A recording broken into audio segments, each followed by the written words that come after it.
Hello friends, പുതിയൊരു വീഡിയോയിലേക്ക് സ്വാഗതം.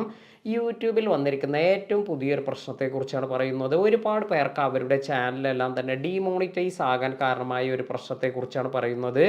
ഒരുപാട് പേർക്ക് ഇത്തരത്തിലൊരു മെസ്സേജ് എല്ലാമാണ് ലഭിക്കുന്നത്. ഇൻഓതൻറ്റിക് കണ്ടന്റ് എന്നാണ് ഇത് കാണിക്കുന്നത്. ഇത്തരത്തിലൊരു കാര്യമെല്ലാം വന്നതിന് ശേഷം അവരുടെ ചാനലെല്ലാം ഡീമോണിറ്റൈസ് ആവുകയാണ്. അപ്പോൾ എന്താണ് ഈ ഒരു കാര്യമെന്നെല്ലാം നമുക്ക് നോക്കാം. അതുപോലെ എന്തെല്ലാം കാര്യങ്ങൾ ശ്രദ്ധിച്ചാൽ നമുക്ക് ഇത് ഒഴിവാക്കാം എന്നതിനെക്കുറിച്ച് കൂടി നോക്കാം. അപ്പോൾ ഇതിൽ സ്പെസിഫൈ ചെയ്തിരിക്കുന്നത് പോലെ ഓതൻറ്റിക് അല്ലാത്ത കണ്ടന്റ് എന്നത് തന്നെയാണ് ഇതിൽ ഏറ്റവും ഇമ്പോർട്ടൻ്റ് ആയ കാര്യം.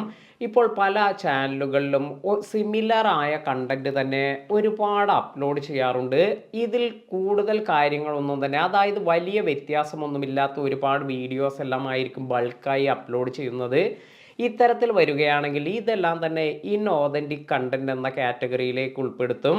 അതിനാൽ തന്നെ ഇത്തരത്തിലുള്ള ചാനലുകൾക്കെല്ലാം അവരുടെ ചാനലിൻ്റെ മോണിറ്റൈസേഷൻ എല്ലാം നഷ്ടമാകുന്നുണ്ട്. അപ്പോൾ ഈ ഒരു കാര്യം നിങ്ങൾ വളരെയധികം ശ്രദ്ധിക്കുക. അപ്പോൾ ഒറിജിനൽ അല്ലാത്ത അല്ലെങ്കിൽ ഓതൻറ്റിക് അല്ലാത്ത അല്ലെങ്കിൽ ലോ എഫേർട്ട് വീഡിയോസ് എല്ലാം തന്നെ ചെയ്യുകയാണെങ്കിലെല്ലാം ഇത്തരത്തിൽ നമുക്ക് ആ ഒരു വീഡിയോസിനെല്ലാം ഭാവിയിൽ പ്രശ്നമെല്ലാം ഉണ്ടാകാനുള്ള സാധ്യതയുണ്ട്. അതിനാൽ തന്നെ നിങ്ങൾ ചെയ്യുന്ന വീഡിയോസ് എല്ലാം തന്നെ നിങ്ങളുടേതായ എഫേർട്ട് എല്ലാം കാണുന്ന തരത്തിലുള്ള അത്തരത്തിലുള്ള വീഡിയോസ് എല്ലാം ആയിരിക്കണം നമ്മൾ ചെയ്യേണ്ടത്.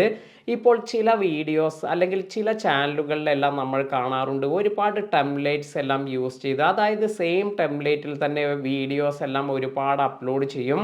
അപ്പോൾ ഇത്തരത്തിൽ ബൾക്കായി AI ജനറേറ്റ് ചെയ്ത് അല്ലെങ്കിൽ ഇത്തരത്തിൽ ഒരു ടെംപ്ലേറ്റ് എല്ലാം യൂസ് ചെയ്ത് വീഡിയോസ് എല്ലാം ക്രിയേറ്റ് ചെയ്യാൻ വളരെ ഈസിയാണ്. അതിനാൽ തന്നെ ഇത്തരത്തിൽ ബൾക്കായി ക്രിയേറ്റ് ചെയ്യുകയും ഇതെല്ലാം തന്നെ യൂട്യൂബിൽ അപ്ലോഡ് ചെയ്യുകയും ചെയ്യും. അതിനാൽ തന്നെ ഇത്തരത്തിൽ വന്നിരിക്കുന്ന ഈ കാര്യമെല്ലാം യൂട്യൂബ് ചെക്ക് ചെയ്യുന്ന സമയത്ത് ഇതെല്ലാം തന്നെ ഇൻഓതൻറ്റിക് ആയ കണ്ടന്റ് ആണ് എന്ന് കണ്ടെത്തുകയും അതുവഴി നമ്മുടെ ചാനൽ ഡീമോണിറ്റൈസ് ആവുകയും ചെയ്യും. അതിനാൽ തന്നെ നിങ്ങളുടെ വീഡിയോസ് എല്ലാം ചെയ്യുന്ന സമയത്ത് നമ്മൾ നല്ല വാല്യൂ ഉള്ള വീഡിയോസ് എല്ലാം ചെയ്യാൻ ശ്രമിക്കുക. ഇതുപോലെ എളുപ്പപ്പണിയിൽ നമ്മൾ കുറേ അധികം വീഡിയോസ് എല്ലാം അപ്ലോഡ് ചെയ്യുന്നതിന് വേണ്ടി ചെയ്യുകയാണെങ്കിൽ ഇതെല്ലാം തന്നെ നമ്മുടെ ചാനലെല്ലാം നഷ്ടപ്പെടാൻ കാരണമാകും. അതുപോലെ കുറേ അധികം പേർ ചെയ്യുന്ന കാര്യമാണ് AI ജനറേറ്റ് ചെയ്തുകൊണ്ട് ഒരുപാട് വീഡിയോസ് എല്ലാം ക്രിയേറ്റ് ചെയ്ത് ഇതുപോലെ വാല്യൂ ഇല്ലാത്ത തരത്തിലുള്ള വീഡിയോസ് എല്ലാം അപ്ലോഡ് ചെയ്യുന്നത്. ഇത്തരത്തിലുള്ള കാര്യങ്ങളെല്ലാം തീർച്ചയായും നിങ്ങൾ ശ്രദ്ധിക്കുക.